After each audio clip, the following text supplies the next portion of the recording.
আগ্রাসনের বিরুদ্ধে, আধিপত্যবাদের বিরুদ্ধে, দিল্লির বিরুদ্ধে, শাহবাগের বিরুদ্ধে যে মানুষটি সবসময় কথা বলেছেন, বাংলাদেশের সাবেক প্রধানমন্ত্রী বেগম খালেদা জিয়া আজকে আইসিইউতে আছেন। রব্বুল আলামিন আজকের গণজমায়েতের পক্ষ থেকে আল্লাহ তোমার কাছে দোয়া করছি, সারা দেশের মানুষরা দোয়া করছে, রব্বুল আলামিন বেগম খালেদা জিয়াকে তুমি দ্রুত সময়ের মধ্যে সুস্থতার নিয়ামত দান করো আল্লাহ।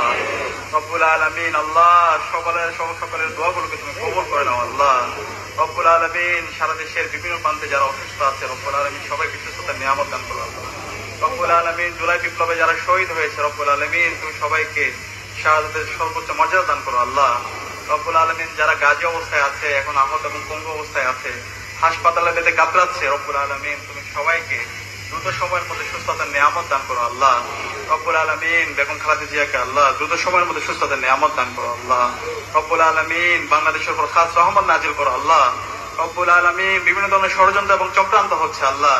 রব্বুল আলামিন আমাদের এই সবুজ ভূখণ্ডকে আল্লাহ, শহীদদের রক্তস্নাত এই বাংলাদেশকে আল্লাহ আমরা যেন হেফাজত করতে পারি আল্লাহ।